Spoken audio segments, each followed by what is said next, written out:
Hello and welcome to the Kingdom of Bahrain, once again under the floodlights for what is round number 2 of the season 17 Tier 1 Championship here at the Bahrain International Circuit in Sekia, Manama, Bahrain. A country very rich in royalty and religion and culture, and we're here in what is, for me, one of the most beautiful venues on the Formula 1 calendar. After, the likes of Abu Dhabi, you've got Singapore in there.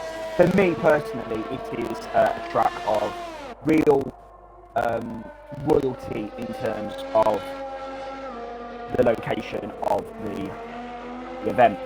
I'm in the comment box here this evening with Riggsy X again here.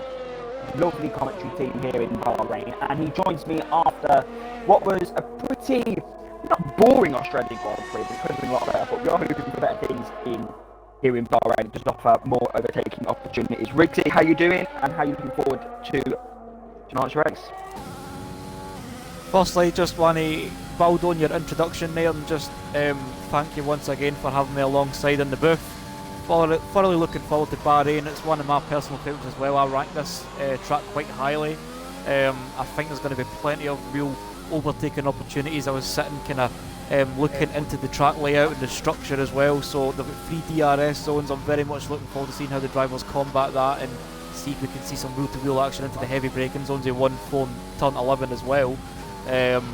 But as you say, we're under the floodlights here. The night skies are creating a bit of darkness here for us, but the floodlights are lighting up the circuit, and even though we're at night, the temperatures are still going to be a key issue for the drivers in terms of tyre management, so the strategy can be very flexible as well. So I'm very much looking forward to seeing how the drivers incorporate that into their race structure. Yes, definitely. We had a very good performance last time out. If we just recap, we'll see. We've got a new driver here this evening as well, returning to the league. But FXBR Davi's in, a driver which I did think was going to be in the midfield, but he definitely delivered in Australia. He got P2 after ABR Evans' mistake on strategy. Riggsy, if it was you, how could Evans? What do you think Evans needs to do to claw back that confidence? Because he's probably lost a lot of momentum going into this race. Definitely, you want to really start off the season in good stead. You really don't want to be playing catch-up from the get-go, but ABR Evans, I personally don't think he's got too much to worry about, Maldi. He's definitely got pace in his back pocket. It was between himself and Bruno Will for most of the race until the pit window, sorry. So he kind of just got the strategy a bit wrong there, but it's all about coming here to Bahrain, completely leaving everything in the past except for the momentum that you're going to be having to start your season off. He'll be saying to himself, the season starts here. He still managed to get a point. I think he managed to claw himself back into the points, but definitely with his pace, he should be back up at the forefront of the grid. Yes, that point was removed because he wasn't in the lobby, but he did take away Riggsy the fact that he could have got an easy podium if he stayed in the session, because his pace was absolutely phenomenal during that race. So I do believe that he could have easily got somewhat of a still decent result, even though he did leave. I did mention a new driver, Riggsy. Returning to the league, we've got the Riz, as Billy US had a bit of a moment coming out of number 3. So he'll be back off of that. Currently on mediums, Riggsy. But the Riz is back. He was very disheartened when he didn't get a drive, but FRA Florian, he's not with us no more, so Riz has taken the seat. Riggsy, what can we expect from Riz? Because he's back, you know him, he's had a few races. What are you expecting from him?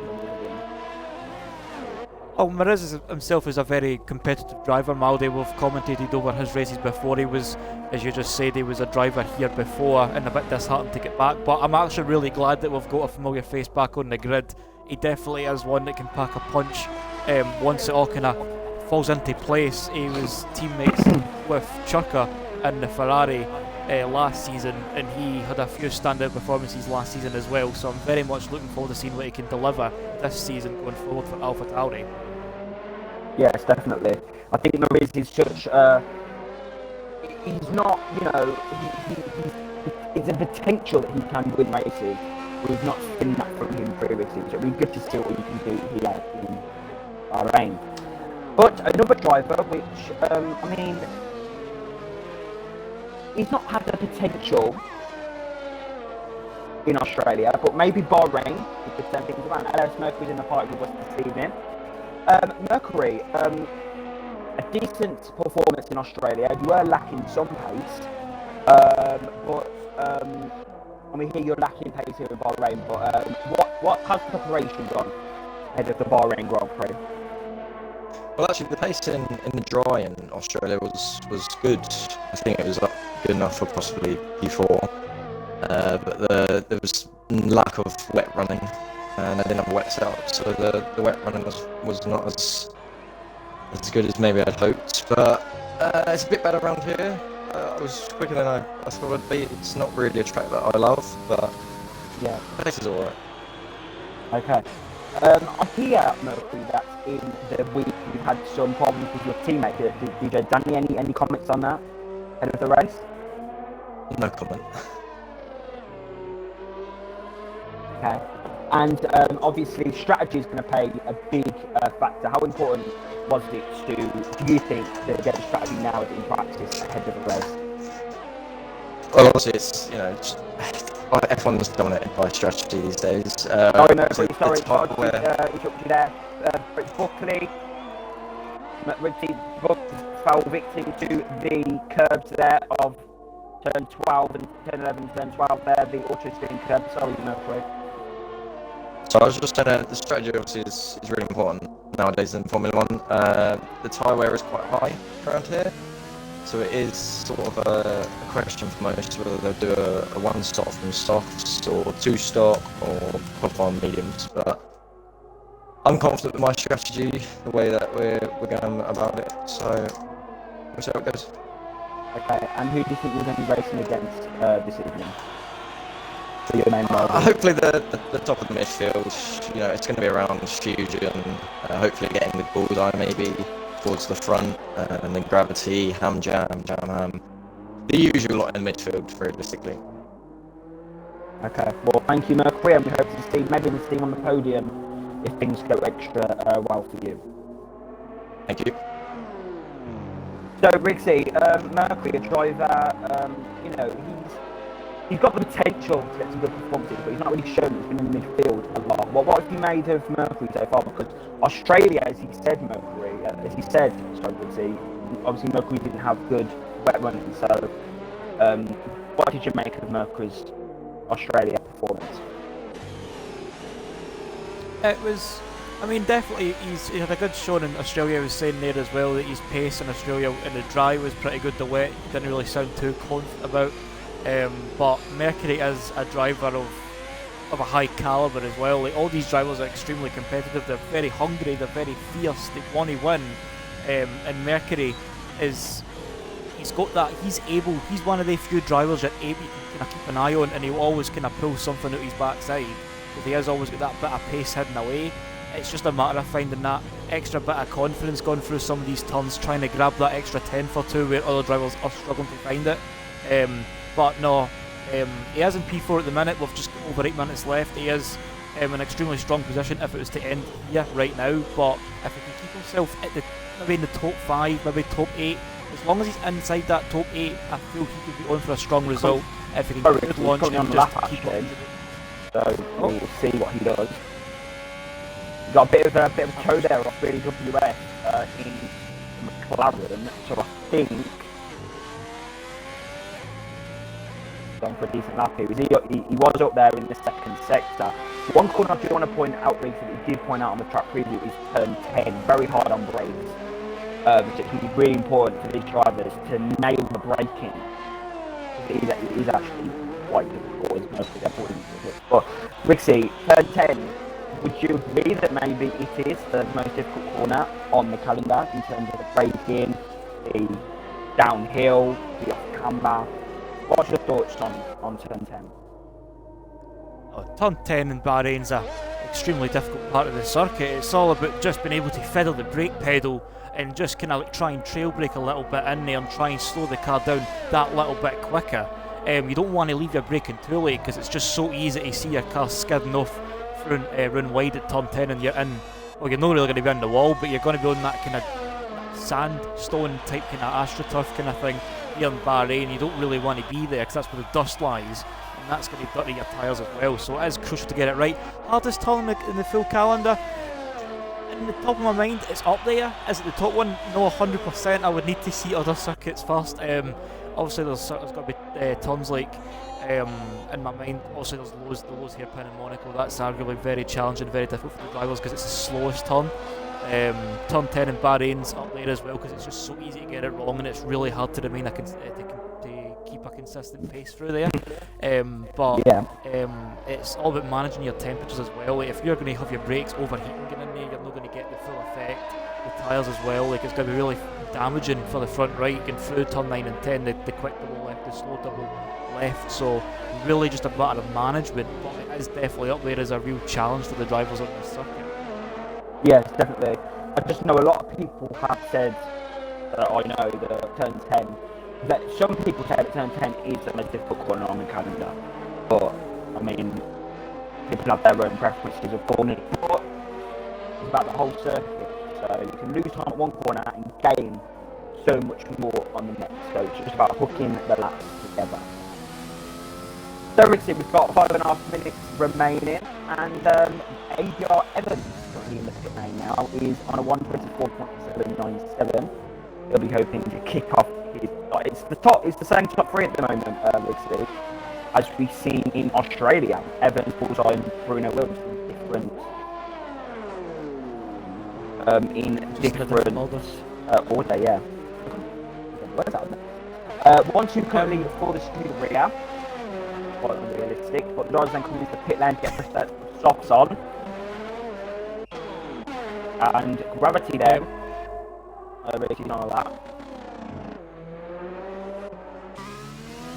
He's up to 210s as he comes out the exit of turn 10. He seems to get a good deal of traction there, a good bit of purchase off the exit of turn 10. He's going to come up, slow down just before the 15 metre board for turn 11, let the car run wide. You can actually touch the outside curb, but you can't really touch the inside here for 12. You want to get close to it, but you don't want to touch it. Like a small graze, like I was saying in the hot lap video, turn 13 is a very soft right-hander, very easy to kind of just let the car roll into in fourth gear, third if you're feeling that extra bit insecure. You want to take a good bit of the curb here, which he is doing, to get extra through turn 14 in the small kink of 15 as well, and it's just up to the line here, Maldi. The finishing line will just be literally underneath us right now. They are 3/10 of improvement, puts him up to 6th fastest on the grid. Strong showing for Renault. He is the sole Renault in this session actually. We had Seatsy retiring just a few moments ago, and that was when you were talking to Mercury, and it was on the exit of the turn 5-6 chicane, but we're seeing the volumes of Davison going through at the minute. So I'll just jump on board so people can see where I'm talking about. Like there on the right hand side of your screens there, he went off there, and I'm assuming he just kind of carried that extra too much speed, clipped the curb, the car just bottomed out, and it just threw him into the wall at the far left side, and that's why we're seeing him out of the session. He is 12th fastest. He's going to be having a free choice of tyre, so he's got a good bit of control over his pit stop strategy, so we're very much looking forward to that come the race. We've also got some chat action as well, Maldi. We've got some, I might need some translations here. We've got Gabrick with a 1k saying let's go PRL, Mari and Bruno, and FXBR Vizzy and Davison, hashtag Brazil Commander. Obrigado. Muito amor para Brazil. Anyway, it's a good job. That was just, that's just spreading their support for the Brazilian drivers. Miles was up on his time, Riggsy, but he's decided to get rid of that lap, and he's into the pit lane now, going to put fresh tyres on and get himself out. But now this is the crunch time now for the session, Riggsy. Here we go. It is DJ Danny's out on the circuit. We've got Fizzy on the circuit. Fizzy, sorry. But yeah, Riggsy, it's something that I forgot to mention. There's a lot of tension at Alfa Romeo. Obviously, Mercury, no comment to the question I asked about him and DJ Danny. So there's a lot of tension over at Alfa Romeo. Some issues in the week apparently between the two drivers. So yeah, a lot of tension happening in that team. But spectators, we love it. It will definitely, is if they can keep it civil, that will be the key thing there. It's just a matter of they'll probably use this their inner emotion to try and challenge the other and just try and be the top dog there. That's what every teammate, that's what every team likes to do with their drivers. The driver likes to kind of try and outshine the other. Actually, briefly talking about DJ Danny before we actually get into the crunch time, Maldi. Last season here in Bahrain, he was in a potential shout for the win, and it was the final lap, and him and Bruno Will were fighting for the lead, and they crashed at turn 3 last season. So if he can get into that position again, he'll definitely not be hoping that history repeats itself. Yes, that was such a difficult day for DJ Danny, because he was actually on for, you know, a race victory. If he would have pulled off that overtaking move, he would have got the victory. So, I mean, disappointment there for Danny, but he'll be hoping to redeem himself in Bruno Will's eyes. Bruno Will currently in P3 in his outlap, so he's going to be, I think, one of the final drivers actually. Bruno Will to set a lap as Rixie there. P9, not as quick as I thought he was going to be, Rixie, as Bucky started lap. So all these drivers now on laps. Billy WF has made a mistake, Rixie. He would not be taking any further part in qualifying. He's in P15 at the moment. Mars is on an outlap, and Fusion is currently on a lap. He's on a set of mediums at the moment. So we're going to see where he is going to qualify. He's in P13 there. It's different. I'll say it's definitely. I mean, I was on board with the lap with Toxic Fusion there. Trying to get through to mediums can easily set yourself up for the one-stop medium to hard. Your pit window would be around the lap 13 to lap 15 window. That's when you'd expect to see them come in for hards. If they're going to go softs, they can try and squeeze a soft to hard, but they really need to make the softs last about lap 9, 10, and then go hards for there. I think that's the only way that's really going to work, because in the softs as well, Maldi, it's quite a high degradation circuit. It's very abrasive, it's very bumpy, it's very hard on the tyres as well, so tyre management, if you're going to start on the softs, is going to be key if you're going to try and make the one-stop work. But with the softs, I do expect a two-stop. Definitely. Evans is up on his time, Ricky. Evans is looking quick here in Bahrain. Bruno Will is currently down in the first sector. Let's see what his second sector's like. This is Evans versus Bruno Will for pole position here in Bahrain. Looks like Bruno Will is struggling. He's not that far up on his time. Booking P12 at the moment. Evans there, P1 by 5 tenths. Opposition by 5 tenths. Well, 4, but no, just under 5 tenths there. Bruno Will, let's see. Oh, and Bruno's invalidated. It says he's invalidated. Down on P3 there for the Brazilian. And he's just gave his Mercedes team a wee bit extra work there before the race as well, with the front right just sitting on top of the front wing there.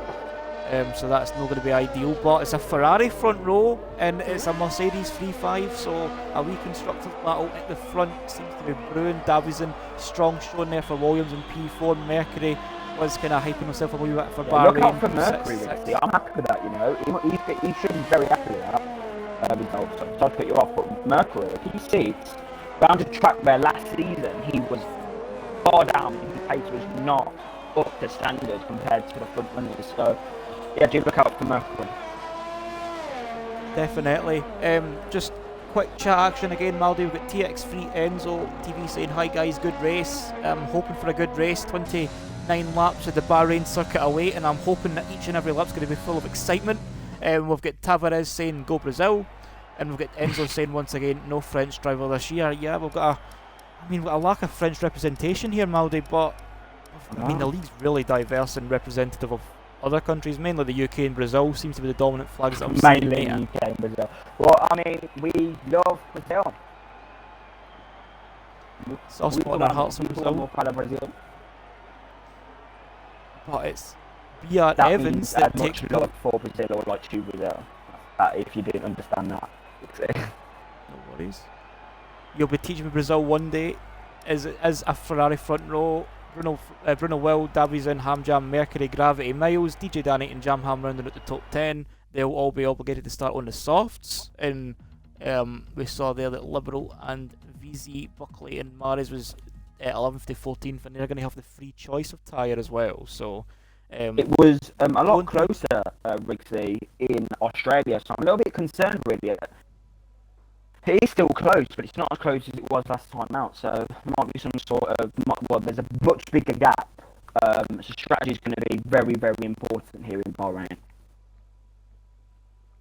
Definitely, it'll be a matter of actually trying to watch what the driver roundabout you is doing. ABR Evans once again just showing us that he is here to be in contention. He was 4/10 of a second faster than his teammate Bullseye, and it's going to be a strong comfort for him knowing that his teammates on the front row alongside, rather than just somebody else, or even worse, like somebody that can actually really challenge him for the win, like Hamjam, Bruno Will, Mercury, people that are actually really quick. And so as that comfort knowing that he's going to have his teammate there, just hoping they don't try any funny business into turn one and make sure like it's just a procession, most like for them. They don't really want to have anything spectacular off the start. They just want to make it through in one piece. But the undercut is extremely powerful here as well, Maldi. So they'll need to be very wary of what's happening behind in terms of who's coming in at what lap, who's coming in after them, before them, what they're going to take. You really need to keep on top of what the strategies are happening round about you, rather than your own as well. Like, I mean, your own strategy is crucial, but it's just as crucial to watch what everybody else is doing. Yeah, definitely. Obviously, Riggsy, the Bahrain Grand Prix, a very special race in STB, as you can see the strategy. Very different to what we've seen on the track preview. So the game has given us a different one. It's apparently a two-stopper for each strategy, Riggsy. So that is interesting. Track preview said one stops lap 13, box for hards, I think, or mediums, or yeah, box for lap 13, so it's a one stopper. But I mean, Riggsy, it's going to go off in Bahrain. Like, I'm here for it. Bahrain then is a very special track for STB, of course, hosting the first ever F1 race. And of course, Formula 1 this year is 70 years old. This is the STB 17 seasons old, and we're currently, if you like Riggsy, we're at the home of STB season 17. The home of STB is Bahrain. It was the first race of the league, and it's very special. Of course, the race Riggsy was in very hot temperatures. Of course, 2013, sorry. We had, of course, the strategy comes up again. So apparently it's a lap 7 or 9, that's the window for first stint, apparently. So that's what the game's saying. But 2013, of course, the race was held in dry conditions. So very, daylight. There you go, daylight Riggsy. I'll get there at one point. And the temperature's very, very hot. As you said, Riggsy, temperatures are going to be crucial to decide when people are pitting and the actual tyre wear of the drivers. Because even though it's night time, Riggsy, it is still very, very hot in the desert. So, there you go. Riggsy then, predictions. Who is going to win the Bahrain Grand Prix? Who have you got your faith in? ABR Evans has definitely been the one on the pace in qualifying. I'm not going to be too surprised if I see him carry onto the race. He's definitely needing some points on the board. I'm putting him on for a win. Yes, I think Evans is definitely going to be I think Evans will win this race. I don't think he'll definitely be the winner because we don't know. Anything can happen in Formula 1, especially here in Bahrain. The drivers then they're going to line up. Here we go, Riggsy. Round 2 of STB. Bruno Will's victorious in Australia. He's got more of a competition, it looks like, in terms of pace here in Bahrain. But it's 2 lights, it's 3 lights, it's 4 lights, it's 5 lights. That's the Bahrain Grand Prix round number 2. Long wait for the lights, but it's let us out. Away we go. Decent start there from the two Ferraris. They've got away well. Fourth is Davies in. 15 Jamham. 6 is Mercury. Going to try some positions on the start there. If they go down in turn one, get a contact there between Davies and Mercury. As they come down, it looks like it's quite close. Here we are down the back of the field. We've got some action going on the Red Bull, the McLaren there, Alpha Tauri there down the back of the field. But 16 is in 17, putting on a set of hards rotating. So he's on for an ultimate strategy there. Mercury then, we've got the two Renault drivers. A Renault driver there, Gravity and David around in the second sector now. And David looks like he's got to be able to take Dunn on the Alfa Romeo. The Alfa Romeo is coming close now, Riggs, it's going to get very intense here in Bahrain. Fifth is Gravity. What a start, Riggs. What do you make of Gravity's start? Definitely the start that you need. You need to try and make a few places off the start there. Seemed to get a great launch, and he was just able to stick it in where he needed to, and he got enough respect from the other drivers around the building to get up to P5. It's a strong start from him so far. The top three remain unchanged. You've got Hamjam and Gravity up 1 and 2 respectively. Davison down to Jamham from 10th up to P7 already. Mercury's lost 2, and he's right in front of his teammate Danny. Billy's fan, Richie, sorry, Billy has ran out of the Bahrain Grand Prix. DZ's on a set of hards as well, so we've also got, Buckley on a set of hards as well, Richie. So very different strategies here in Bahrain. Buckley getting a good launch, getting a good start as he just gets demoted down to P11 once again, and we're getting the small timing glitches here on our screen as I don't have absolutely. It says Mercury's leading for me, but I know it's the Ferrari of ABR Evans, and he's already building a 1.4 second gap to his teammate already on lap 2. So he's really kind of putting the hammer down, really using that pace really early on, try and bridge a gap between himself and his teammate, and let Bullseye do the dirty work for him and act almost like a rear gunner very early on in the race. But in terms of talking about Buckley, Seatsay, Vize, 11, 15, and 16 on the hard tyres, you can definitely tell for that Maldi they are going to try the one stop, and if they can stretch that to about lap 16, 17 for mediums, lap 20, 21 for softs, they can definitely manage. There. They've apparently got a positive company for gaining a place while corner cutting. So yeah, Miles has been up to no good here in Bahrain. But talking about no good, what's Bullseye doing? He's completely lost the pace to Evans. Evans, what a start! He's just bolted, Maldi. I think this might be I'm maybe giving Bullseye a small benefit of the doubt here, but this definitely could be a bit of team play here. Try and let his teammate run down the road a wee bit and get a bit of a fresh window in there. But you've got Bruno Will and Hamjam, who are both exceptionally quick drivers in the STB league, and they're just going to be waiting for their time to pounce.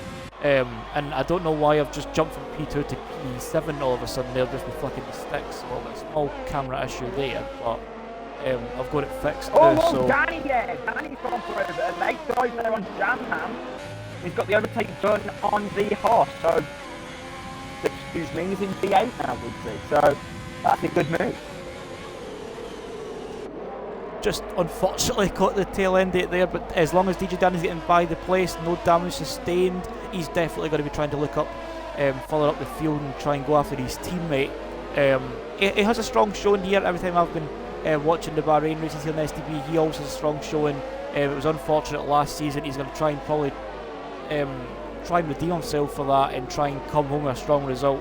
Alfa Romeo could really use with some points as well and get them back on the board and get them further up the grid as well. But he's just seeming to pull away for Jamham as well. Jamham doesn't really look like he's on the pace this early on. He's still keeping touch distance, but you can see DJ Danny's already kind of cutting inroads onto his teammate in front who's stuck in traffic with Davison and Gravity there. And then you've got Ferrari, Mercedes as the front four. So this really can just come down to a constructors battle for the full race at the front.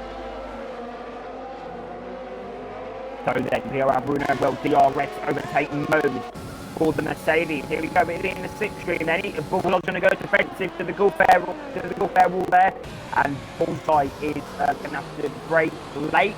Has he got the overtake done as here are Bruno Will? Yes, he has. Great move there from the Mercedes, but Bullseye now will be back on in DRS overtake BC. Down the straight, inner extreme, Bruno will go defensive, Bullseye round the outside, he's going to have the extra traction, but no, he can't. And Bullseye's nearly lost it, everyone gets it quickly. Oh, that could have been gutters of carbon fibre there for Bullseye, so he can control that Ferrari, but there you go, up in a P number 2 is Bruno Will, and his teammate, Hamjam 2002, in P4, so we'll start from him. Gravity maintains his 5th place, following this pack. So, yeah, it's been a pretty peaceful start to the Tier 1 Bahrain Grand Prix return. Billy US has got 5 time penalty corner cutting. He didn't really have a strong showing in Australia, and unfortunately the form seems to be carrying him in Bahrain. I feel like he could maybe get like a small get out of jail free card with a safety car, but I don't know. I mean, I've still got 25 laps, anything can still happen, so the only piece of advice I can offer from the commentary booth is just to keep going and hope something happens, because it normally does. But talking about that battle between Bruno Will and Bullseye, you could just see Bullseye trying to go around the outside of 4, and he was gone for the switchback because Bruno Will defended it extremely well. Bullseye was going to try and get the switchback over in the run down to the quick right-left chicane of 5 and 6, and he just got this absolute slappery oversteer, had to correct it, and it was so nearly, like you said, so nearly a big accident there, so showing extreme driver control there from the Ferrari, and it still keeps on in 4th place and on that final podium. We've got 60 and the racing point there for a moment for Buckley, and then Maurice getting involved as well. Down at the back here, Ritzy. So, Buckley looks like he's struggling, but he is the lead hard. Oh, and there's contact! And there's contact, Maldi, sorry.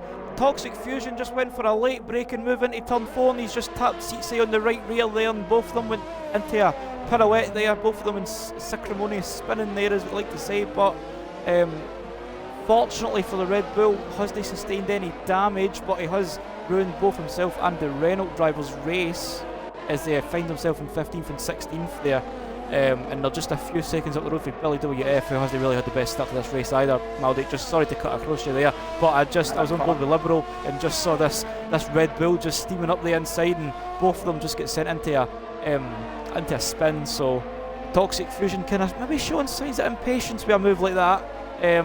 Really kind of a bit impatient, a bit uneasy being behind the Williams, and he's just kind of went for a late move, and the consequences were paid not by him but also by the Renault seat. Says we see Toxic Fusion get a wee bit of a slide on the exit of 13 as well, so he's not really having the start to the season either that he would like to have. But talking about the start of the race, ABR Evans has got a 3-second gap at the front, and he's done extremely well to build that up. I think his teammate really was kind of playing the team game there, as you can see him already dropping off Bruno Will in front. There's a 1.3 second gap, and he's got Hamjam, the other Mercedes, for close company behind. Yeah, also it looks like he's not got the pace compared to the Mercedes runners here in Bahrain, but you know, also he's still doing a good job keeping Hamjam behind, but he needs to hurry up a bit because there is a train forming. Gravity Dallas Mercury, Mercury and Danny could be one of themselves on the same, well, they are on the same piece of tarmac pretty much at the moment, but it could get very tense there at Alfa Romeo in a few moments' time. As long as they, I mean, if the tensions are really quite intense, just for lack of a better word, but if they're really intense and really frigid, then the last thing you really want to do at that team is commit the cardinal sin of Formula 1, and you don't want to run into your teammate. So I'm hoping they can keep that fairly clean and relative and keep it professional on the track, because both of them have a job at the end of the day, just to try and bring home some points and try and keep himself in contention, a serious points positions. But I'm on board with Hamjam, Maldi, and he's keeping the distance between himself and Bullseye just under that half a second range. He's at the DRS going into turn 1. He's not close enough for a late move into turn 1. As we see there on the right hand side of your screens there just a few moments ago, the pit window is open for the 2-stop if you want to go from softs to mediums, or you can try softs, mediums, softs, mediums, softs, hards, mediums. Oh, you see Bullseye looking up. Billy's made a mistake, virtual safety car been deployed. And that's actually very good news for Davizin. He would have not lost too much time at the pits then. Definitely would have maybe even gained time, because the pit lane's really kind of like the VSC coming out is a prime opportunity to pit when you're near the pit lane and it's near your pit window. As we see Billy WF just leaving the game, it's just been a unfortunate start for him. Just never really seemed to get going for qualifying. Looked very looked like he was struggling. Looked very sluggish from what we saw, and there was just mistakes at the start as well. Just really hasn't been his race so far. Hoping he can just kind of put that behind him. What ABR Evans done, he kind of bottled his strategy last week. He's kind of cleared his mind so far, not to kind of try and throw the cost out there for anybody else, but definitely he'll be looking forward to next week, where it's a brand new circuit for everybody and brand new for STB as well in the form of Hanoi. Yeah, love Bahrain. I actually love Bahrain. Vietnam, sorry. Vietnam. I mean, we can excuse you since we're actually here in Bahrain. So as we see Hamjam coming from the pits, I do love Bahrain as well, to be fair, but yeah, Hamjam in the pit lane, followed by Danny and Hamjam. Jamham. The Jamham brothers are in the pit lane, ladies and gentlemen. I'm still getting confused here in Bahrain, but they're looking to do the 2-stop. Oh no, maybe one stopper on a set of hards. Alfa Romeo's on a set of medium, but Danny, set of medium compound tyres there. Both Hamjam brothers are on the hards. Davi's in here. Is he gonna? He's jumped Hamjam. Briggsy, and he's gonna have a lot better pace than Hamjam on the set of mediums. So, and that's crucial. But crucial as well for. I mean, yeah, I mean, David didn't have a great strategy in Australia. If you remember, he did an incredible job in Australia because of strategy. So it could just be that David Lynn has not got great 1 lap pace, but he's got some decent race pace, and on top of that, he's got good strategy knowledge. So that could come in very handy in the league in general. So he's off now into P12. Definitely, that's crucial for him and his strategy as well, Maldy, because he's got a 4-second gap to seat saves in 11th and still on the hard tyres from the start, so he's got a good bit of clear air to work with as well. He's not going to be stuck in the dirty air or the slipstream at anybody, and he's going to keep the tyres cool because he's going to be piercing a hole through the air as we're starting to see some more pit lane activity as both Ferraris are coming in. Going to try and get the double stack, which is going to be brave. I don't know how that's going to work, but we'll need to see how that happens in the Ferrari pit garages there. I don't know if Bullseye is going to lose it too much there. Yeah, Bullseye's going to lose out there. I think Bullseye's lost out. Yeah, Bullseye's been jumped there by Mercury. Bullseye's lost a lot of time in the pit lane. And that's not what Ferrari needed. I mean, the Ferraris had a brilliant start, Maldi, brilliant start, but the strategy just remains the same as it is in real life, just crossing past with the 2 drivers, just a miscommunication there between the 2, both of them coming out at the same time, and the garage just simply not capable of servicing both cars there, and one unfortunately has to end up paying the ultimate price in that, and it looks to be Bullseye as he's came out behind Jamham as well, so he's going to have the Haas right there, and he's also on the softs, so he's definitely doing a 2-stop. Because he hasn't used a different tyre compound as well, so he's definitely going to come back into the pits at some point, and he's opting as well, Maldi, to go quick in the first 2 stints and then try and be a bit more conservative near the end, because the strategy is very flexible. That's for Bullseye, the secondary for the second Ferrari. You've got ABR, I don't know why I keep saying BR Evans, ABR Evans, I keep forgetting the A, but ABR Evans is on the hards. He's doing the same as Hamjam, Jamham. You see Gravity on the hards as well. When he pitted, he's definitely, they're trying to definitely go to the end. Whereas you've got Mercury, Danny, 2 Alfa Romeos on the mediums. You've got Davison on the mediums as well. They are most likely going to try and be a bit more conservative this stint and go fast at the end, where the car's going to be the lightest and the tyre's going to be the freshest. So they'll be the ones to watch at the end. Bit of contact going on here. We've got Titsy and Fusion side by side. And a small bit of wheel banging there between the 2. Toxic Fusion did run into the back of Titsy into this exact corner on turn 4, but Toxic Fusion and splits the 2 as we sit on board the Ferrari, looking to make quick work of the Renault as well. Is he going to try and make a move into the hairpin of turn 7? He is not. Looks up the front right. Sorry, I don't know if this is of your attention, but Bruno Will at the moment, currently on 10 lap old softs. It's not pitted yet. It's a bit unconventional for him to go so long on the soft stint, but he's definitely no. I've been watching the intervals as well, Maldy. He doesn't really seem to be losing too much time at the front. It's still a 10-second gap to Buckley, who is on 2 compound harder tyres as well, so he should most likely be pitting this lap. He's in the pits this lap as well, so he's most likely going to go on the hards to the end, combat ABR Evans, and combat his undercut. Even though he was leading, it's technically still an undercut for him, and Bruno Will's going to try and make the overcut work. The only question is, has it worked? ABR Evans is on the pit lane right now. Bruno Will's still in the pit lane. He's coming by him just now as Bruno Will near the exit. He's just turning the pit lane off there just now as we see Toxic Fusion leaving the session, so unfortunate for him. And Bruno Will comes out behind his teammate in DJ Danny and Davies, and he's lost a lot of time there by trying to stretch those softs and make an overcut work. He's found himself behind his teammate, but crucially still in front of the Ferrari Bullseye. So not all is lost, but I don't understand that strategy, to be completely honest with you, Riggsy. He went 10 laps there on a set of softs, and then he's now on a set of hard compound tyres, and he's been, jumped by his teammate. That's quite difficult because of the dirty air Riggsy on this game. The track.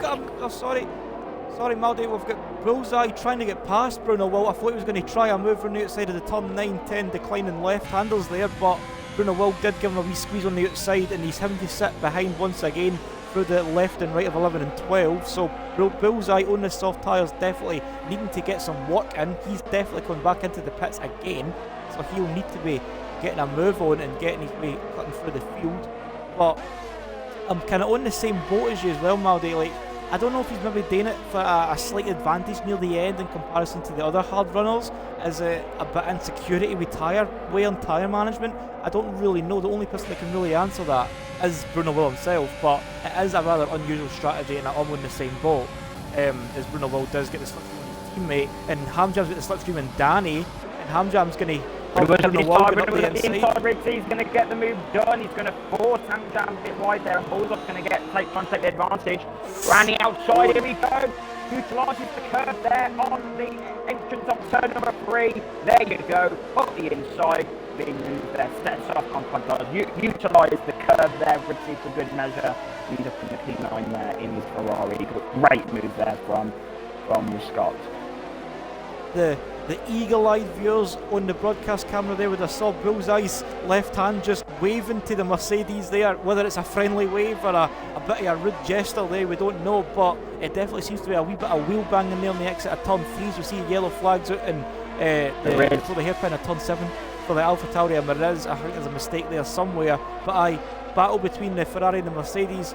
Bullseye getting a bit too close to Hamjam there, having to end up telling him off with a wee wave, but anyway, gets the move done. One Mercedes done, one to go.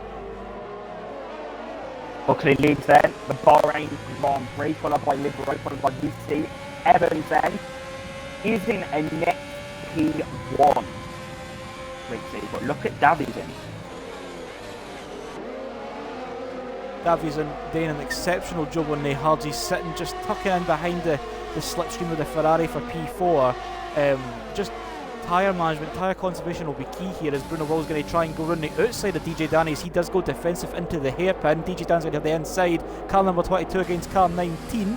DJ Danny keeps the move into turn 1, but he's going to be having to defend once again. Oh no, he's actually at the DRS this time as well, down to turn 4, so he's got that for rubbing salt in the wounds of the Mercedes driver there, having that extra few kilometres an hour there on the straights with that DRS flap open on the rear wing. So Bruno Will not really getting any real chance to retaliate doing that straight into turn 4. But the longer Bruno Will and Bullseye and Mercury Hamjam sit behind this Alfa Romeo, they're not really going to find themselves in contention for much longer, in my personal opinion.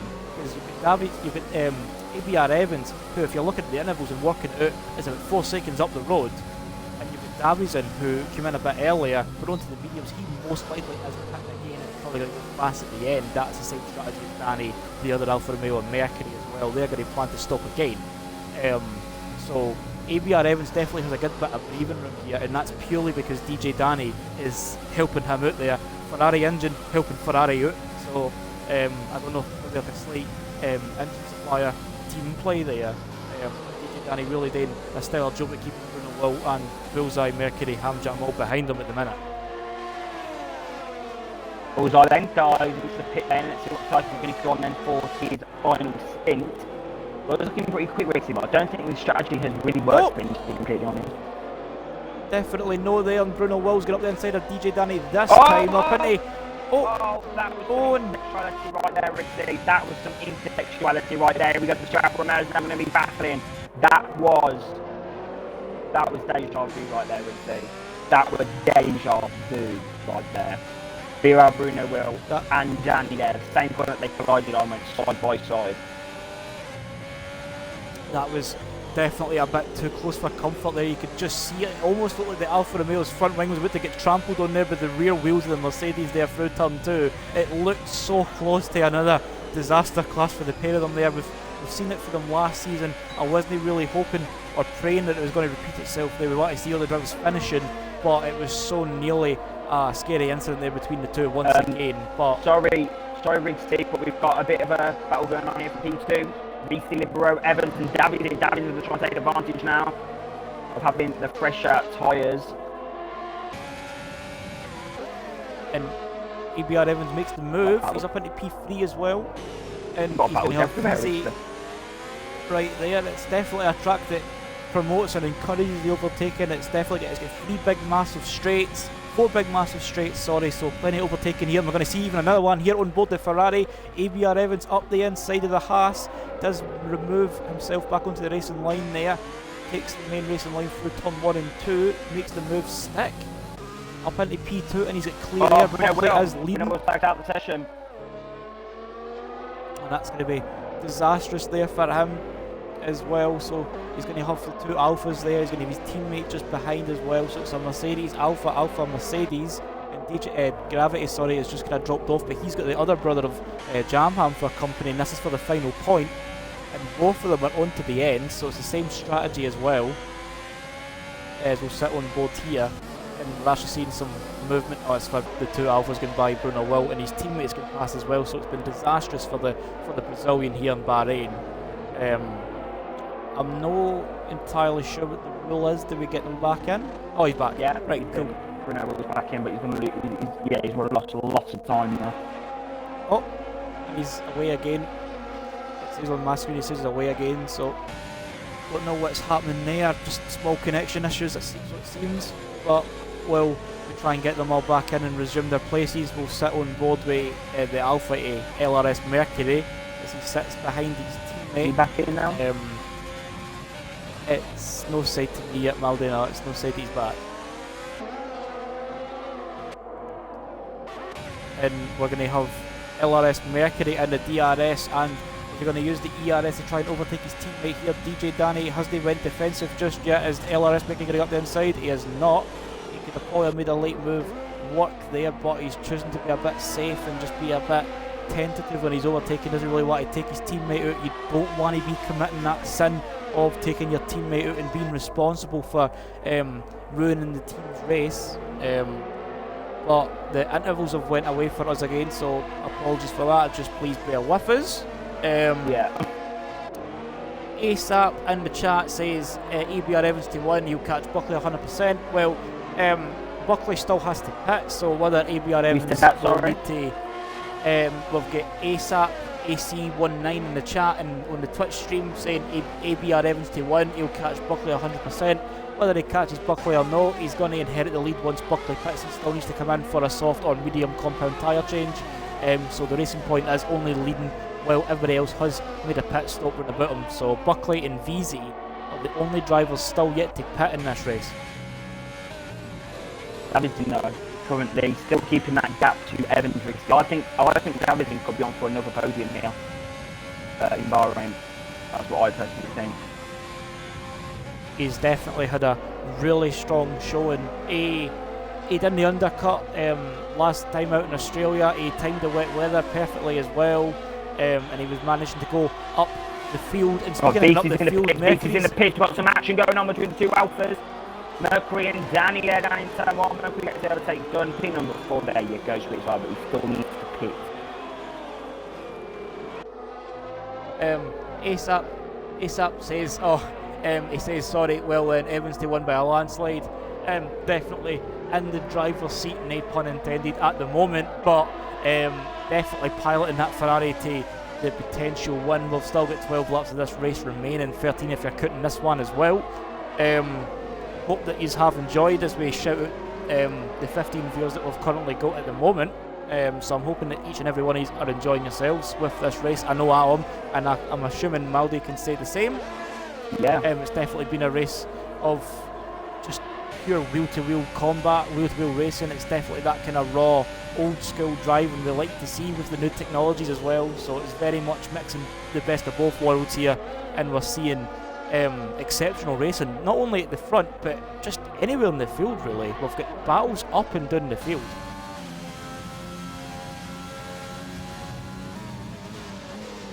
As we're on board with Gravity, who's going to have Ham Jam, and this is for P8. And while I say that, we've got a move for P10, which is seats swapping places with Libero there, as there's a Renault 810, both of them just creeping into the points there as we sit on board Gravity's. Now we jump on board with Ham Jam down in a straight. Gravity's not going to have any DRS. There's a Williams, Davidson's in the pits, so this will be crucial to see what tyre he's going on. It most likely will be the mediums, but while he's getting his tyres changed, we'll see if there'll be a position change here. Is Jamham going to go up the inside? He's going to just sit in behind the Renault once again this lap, just kind of biding his time here. You have to be very methodical in terms of your overtaking here, but is he going to try it into turn 4? He doesn't have that impact that the slipstream would really want to give you in a run to turn 4, as Gravity does lock up there, and that's really going to do a bit of damage on his front right there. If you keep looking up the tyres, you're going to flat spot them, is what Martin Brundle likes to say. If you keep looking up your tyres, you'll have a 50 pence piece for a tyre if you keep doing it. So we'll get ASAP also saying in the chat, saying dropping a follow for you dudes, STB and Evans and my boys. Well, I just want to stretch ourselves out there and just greatly appreciate your follow, and we greatly appreciate each and everybody in the chat, and we are extremely appreciative of the support, and we can't really thank you enough, and we hope to see you at our future races every Monday night, 7 o'clock British Standard Time, as Jamham gets a wiggle on there through turn 11. So Jamham having a bit of a moment there, Maldi, and he's kind of dropped back for Gravity due to that slapper there on turn 11. Yeah, Davidson looks to be very fast with Buckley finally diving into the pits there. So what tyres is he going to go on in his racing points? Buckley's strategy in lap 19, it will probably be safest to go mediums, which he does. That will definitely see him to the end, but where's it going to see him filtered back onto the track? It looks like it could be just behind the Renault of Seatsay. Definitely could see him just beating the Haas of Jamham, a VZ. Well, no, in fact, he actually beats the Williams of Davison, so he's done a bit of master stroke there. He's up in his 7th, Maldi. The Racing Point pit crew doing a solid time there on his car, getting it changed and serviced back out onto the road, and P7 right in front of Davison as well. So that's really kind of put a kind of derailed Davison's charge up the field a wee bit there with the Racing Point having to sit there in front of him as he goes through turn 5 and 6 into the hairpin at 7. So Davison's charge has really been halted in a sense because he's got Buckley to deal with as well. Definitely. I think Mercury also pitted for another set of mediums. Am I right in thinking that? He's definitely come back in again, Maldi. He was on the two-stop strategy as well as his teammate DJ Danny. He's up in P2 on 10 lap old mediums. He'll most likely be pitting this lap. They've probably discussed the strategy beforehand just to avoid the crossing paths of the Ferrari boys that we saw earlier. But while that's going on in the field, we'll see if Danny comes in. You can see him on the mini-map there. He is keeping his car at full speed there, keeping his car in front of Ham Jam there. But while we're talking about DJ Danny and Ham Jam, will sit on board with Jam Ham, the brother, in the Haas. Is he going to get closer to Gravity down into turn 1 this time? Doesn't look like it. No late one, you see no heroics, no bravery there, which is very sensible in my mind there. You kind of really want to time your moves. Jamham again just getting a bit of an aggressive right foot there, and you can see the rear end just sliding out feet underneath him there, and you see him having to correct it very slightly every time. So I don't know if maybe he is trying to nurse the tyres at this point, or he is just getting a bit keen on the throttle. But either way, he is P6. It would be 8 points in the bank. But it's about actually making it to the bank before you actually get your points. So yeah, definitely. So it is definitely going to be. He is still keeping in contention with Gravity though, Maldi. He's definitely still got the pace. I think it might just be a matter of biding his time. I think it's the dirty air obviously the big thing. You know, he's going to struggle to follow him closely. So, what I found personally, Ridley, the dirty air is not as bad around this circuit, but it is still quite bad. So, if Japan wants to try and challenge these front runners, you really need to try and clear Gravity as quickly as possible. Definitely, the dirty air does it really, in comparison to this game and the last game, it's definitely got more of a presence here this time around. But Hamjam's making his presence known with DJ Danny darting back out the slipstream there to let him know the Mercedes is there and looming in his wing mirrors there. Still not able to find a way past DJ Danny. I don't know if DJ Danny might actually try and be brave here and try and make it go to the end, but as you were saying, Maldi, I think the game here in 2020 has got a lot more of a heavier presence of dirty air, and it really does do damage to your front tyres as well as your front end grip as well. So maybe that's why we're not seeing a move for Jamham just yet, but he is always keeping Gravity on his toes. He is always letting him know that he's there. I think it might just be a matter of getting an extreme run out of turn 14, getting the DRS open early, or as early as you possibly can rather, and get the ERS deployment on full as early as you can on the exit, and just go for it, give it full beam and go for a late braking move. Gravity's only got so much to defend with, but he is still doing an exceptional job in that rail. P5 at the moment. Bruno Wills left again. Bruno Wills lost connection once again. He's not having the best of times, is he? With the connection to the lobby, so we're going to try and get him back in, but that's actually a big news that for Gravity. Because now he could be challenging Bruno Wills for P4. So all up for grabs here in Bahrain, Definitely. If Danny does peel off into the pit, so he doesn't even need to make the move on track. We were sitting there just kind of throwing theories out there saying that he might actually try and go to the end. There might be a stretch on the mediums, but it does give Hamjam that bit of clear air, and he's up into P2, and extra relief that he's going to get knowing that his teammates are back like a stone. It's there's a match going on here, Ridley. Sorry, Buckley and Davies in there. Got a bit of a mistake there from Buckley in the braking zone, and now Davies is going to slipstream on Buckley. Buckley's going to go defensive, a bit of double movement actually down the straight. That was quite aggressive there from Buckley. Very aggressive defending. I don't know if you've seen that. We just jumped on. I mean, I was going to do the manual scrolling, but the scrolling gadget froze, so I had to just quickly flick the RT button just out to Buckley's name, and we seen him right in the middle of the circuit move to the right, to the screen's left hand side, which was the inside getting into 4, and then he moved back to the racing line as well. I think Buckley, if Davison actually puts that forward to the stewards, Buckley might win today with that move, Maldi. That was a double move, and the second move. Was confused as to why he moved so aggressively, because he had, he wouldn't have kept the position most likely. So I don't know why he's defending like that, but yeah, it's not weird, it's what you have to do sometimes, but very dangerous for Danny. It's definitely it's no safe, Maldi. Like when you're if you're just sitting there throwing your car around about the circuit, you can so easily just unwillingly just hit into somebody or hit into the wall. We've seen it with Buckley there. He moved to the right to defend the inside, even though he moved his car central, so he moved from the centre of the track to the right hand side to defend the inside, and then immediately just threw the car back onto the racing line, and it was actually that aggressive. He threw the car off circuit, like it was actually all 4 wheels off the track and into turn 4, because it was that much an aggressive weave back onto the racing line. So I think Buckley, regardless, we've caught it on the stream, Buckley might have to explain to the stewards what his tactics were there, to try and maybe avoid a penalty point or 2 on his licence. So we'll definitely need to maybe see how that escalates and builds up after the race. Definitely won't be investigating it right now. But To then P number 8 here, Renault, and he's actually in battle right now with P4, because unfortunately he's catching, these three are catching the hard runners of Gravity and Jam Ham, so this could be a great battle here for P4 in closest.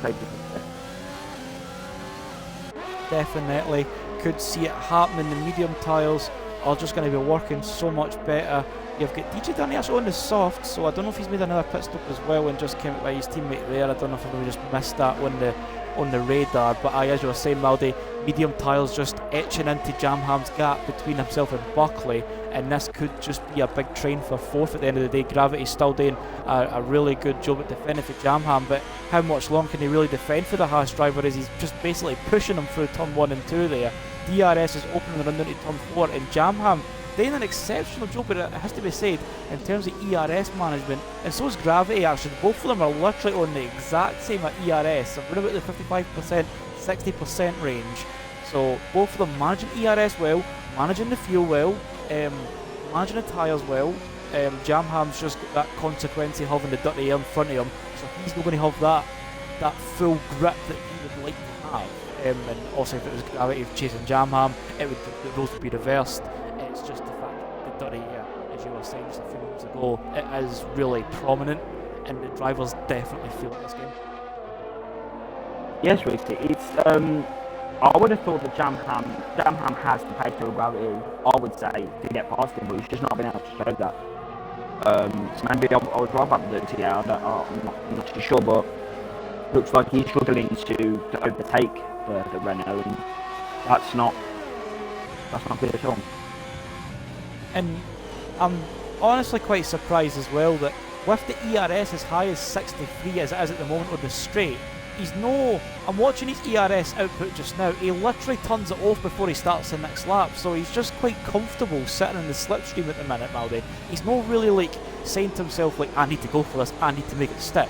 We could probably see, if the gap still remains the same as it is, we're about that half a second mark, we can probably see a move about lap 28 and even the final lap. It is very risky leaving it late, but it can really have a big payoff if we leave it late enough.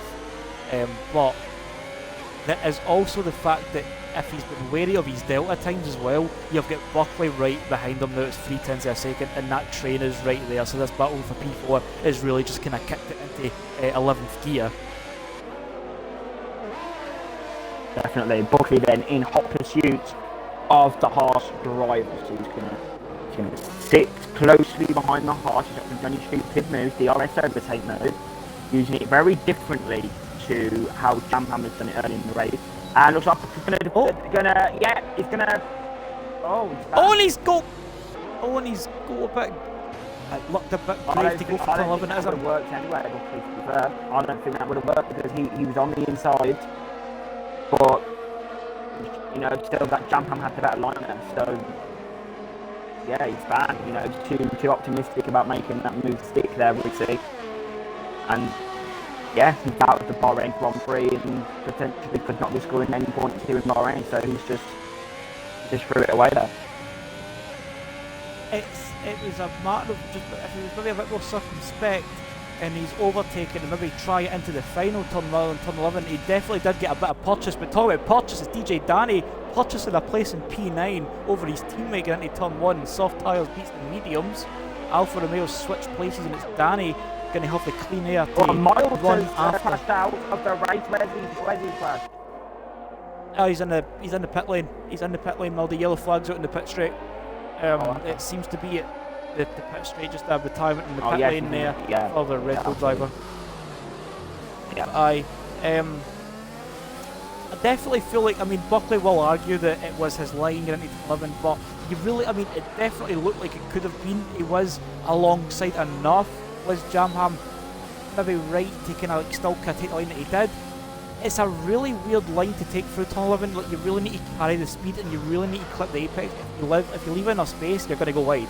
But if you miss that apex bay, like a tyre's width, then you can expect to run wide, and it ruins your run through there. So Jam Ham's just trying to preserve his gap to gravity, which is a bit unaware of Buckley being there, like Buckley, Jamham was probably saying, if you're going to go up the inside, it's your accident, don't mind. So I think that's kind of what his mentality was like in through there, and Buckley was just getting a bit too keen, is what I like to say, on making a move. He could have been a bit more patient, maybe make the move into 14, or even into turn 1 with the DRS and ERS are both going to be at its fullest, but I think it's just a bit early for Buckley to make the move, and it's cost him arguably points this race. Yeah, very disappointing. I don't think Racing Point will have anything positive to say to him after that showing, if I'm honest. He will not be very happy with him.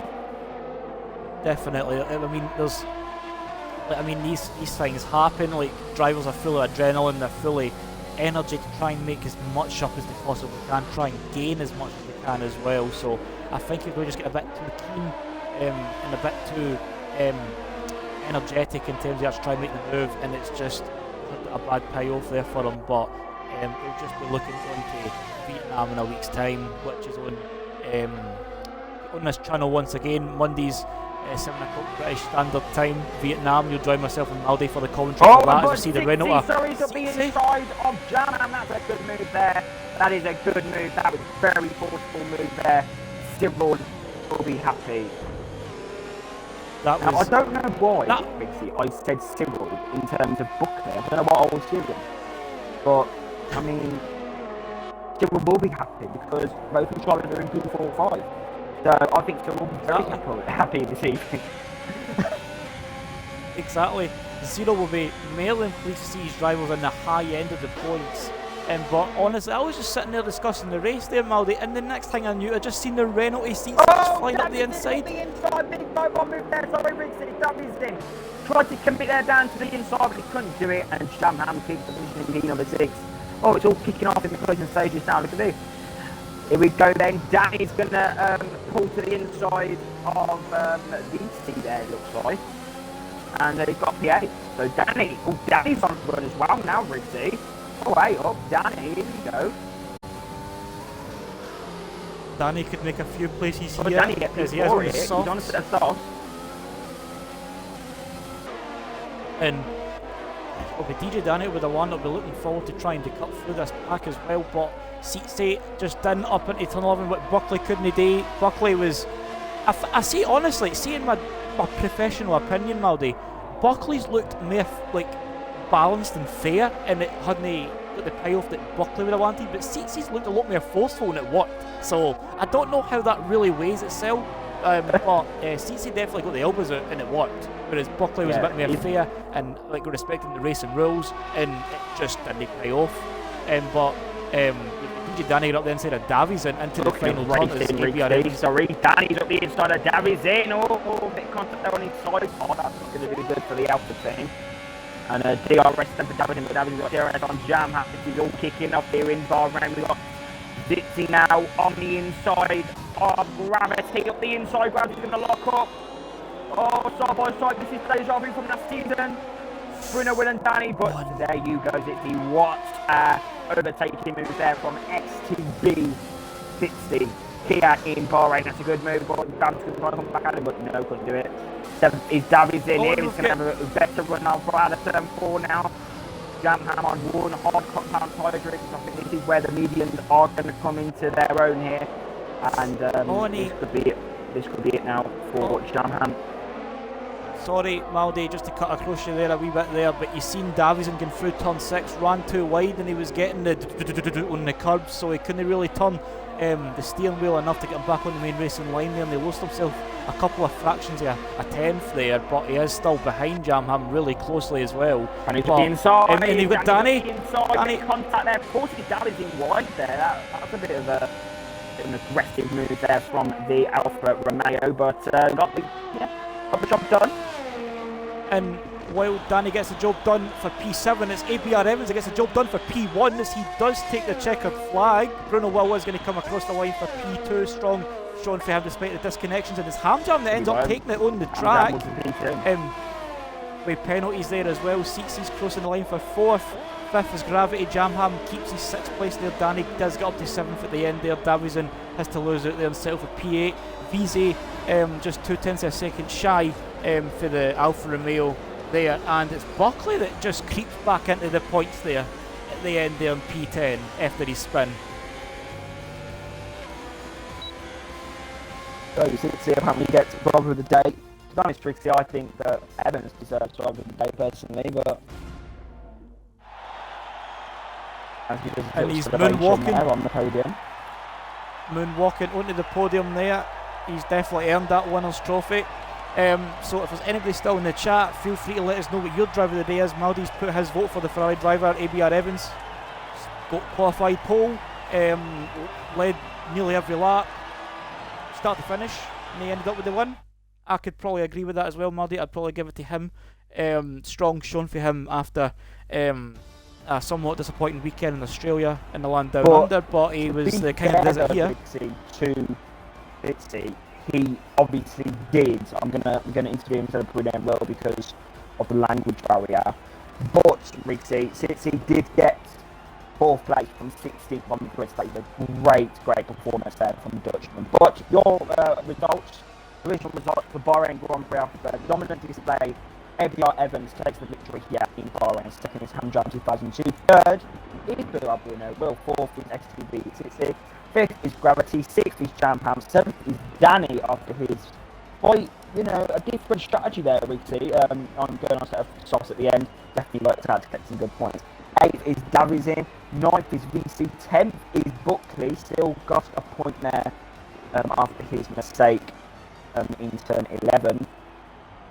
11th is LS Mercury, 12th is Bullseye, 13th is Libero, and then your non-finishers, the Fusion, Billy, Miles, and Liz. So that concludes, Rixie, the Bahrain Grand Prix. We're going to wait to get into the loading screens now, as we've got to wait 30 seconds. Right. And we're going to interview the podium finishers here in Bahrain. It's Bruno Will that does end up getting the fastest lap as well, so that will be the soft comfort for the Mercedes driver there. His disconnections may have cost him a real chance of a win, but in the end he does get an extra point for the fastest lap, so it'll be 16 instead of 15 he'll be taking, so that'll be something to kind of be a bit prideful about getting into Vietnam in a week's time. Definitely. But we've got to wait another 30 seconds to just run out the session, so we've just got to wait that, and we're in the lobby. We'll get the insights from the podium finishers plus STB Zitsky here in Bahrain.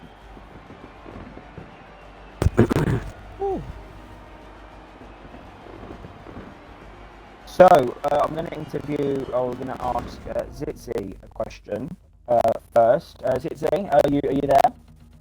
Can you hear me? Have you got a mic?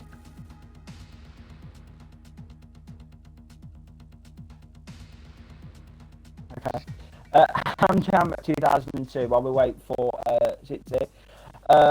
Quite a decent performance from you today. Make sure your audio is included. A decent performance from you today. Podium finish, P2. How are you feeling after that race? Much better than last week in Australia.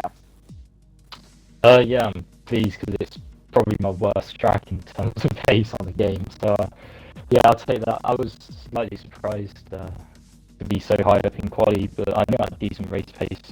So yeah, I'll take that after disappointing last week, where I definitely felt I could have been challenging up there again. So yeah, I'll take this. Definitely. You didn't really have a very good pace from Evans. Any comments on his race? He definitely dominated here today. Well, yeah, I mean, I think he was level above the rest of us. So saying I didn't have good pace is, well, yeah, I mean, I don't think anyone had really good pace compared to him, but yeah, it's pretty impressive, to be honest. Yes. Obviously, next week, Hamjam, we have the first ever STB Vietnam Grand Prix. How are you feeling ahead of that? A new circuit, a new layout to think about? What are you feeling ahead of next week's race? I quite like the track, so I'm hoping for more of the same, really. I'd like to be fighting in around the top end, just momentum going. Okay. Thank you, Hamjam, and good luck next week in Vietnam. Cheers. Evans, hello. Whoa. Hello, hello. Make sure your audio is included. It is, Dominant it is. performance here this evening. How was the race from your perspective? Very dominant tonight. Well, yeah, it helped. You know, my teammate being second place. I managed to break away from the pack a little bit. Yeah, qualifying. I wasn't expecting that to be so far like in front. So I always knew though if we got in front around this track, I'd probably be off on my way. So yeah, and the car was brilliant. The setup was perfect for once, and you know I managed to show everybody what I can do for once. And I'm happy to get out with it. Championship starts now. Did obviously you messed a strategy up in Australia? You went on on slicks at very early time in the race. Did that knock your confidence going into this race? No, because not really, because Australia, it was raining. You know what I mean? It said it was going to stop raining at a certain point, and got a bit confused that one. But round there, I knew exactly what we were doing. Soft to hard, pit lap 8, and then away from there. So fairly straightforward. So yeah. Okay. And just like Hamjam, obviously we've got the new circuit next week, Hanoi. What are your thoughts about the Vietnam circuit? Well, it's a new playground for everybody, isn't it? Like, you know, first time racing there for everybody, so we'll see. The pace isn't that great from what I've done around there, but I'm sure I'll be up there. So I'm looking forward to it. Definitely. Okay, thank you, Adam. I can't hear CFC Rigsy, so we're going to close things up here in Bahrain. Rigsy, any final words about tonight's race? A pretty entertaining one.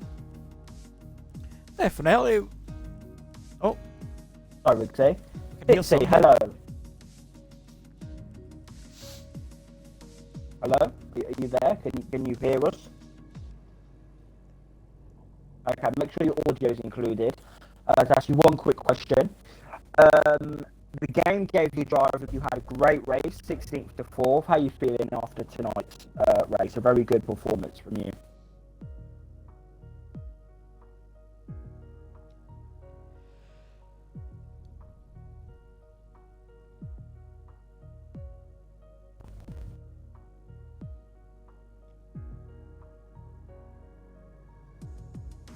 Nope.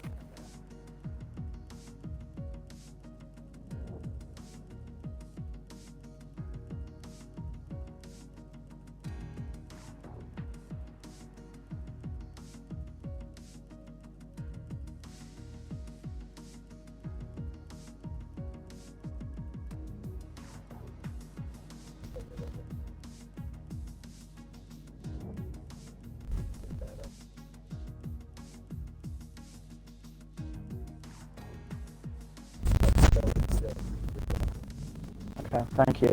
Rigsy, any final words about tonight's race? It was very entertaining. It was really entertaining. Bahrain, in my opinion, really always delivers. It's been one of the races that always does provide exceptional wheel-to-wheel combat, different strategies as well. I very like that the variation as well for the drivers. Either for some, but no everybody. So, I mean, that's the price you pay with strategies. Just want to extend my congratulations to the podium, to Seats as well for the game's Driver of the Day nomination, and very much looking forward to having you in Vietnam in a week's time. Thank you, Rigsy. So that concludes then round 2 of the tier 1 championship of STB in the Kingdom of Bahrain. Do join LS Mercury and F1 Gravity tomorrow night. Danny unfortunately will not be with us, but Gravity will be stepping in. Do join them tomorrow at 8 p.m. BST for round 2 of tier 2. Catch me on circuit. It's the Bahrain Grand Prix of tier 2. And then do join us next week, Monday, 7 p.m. Me and Rigsy for the first ever STB Vietnamese Grand Prix. We'll see you next week.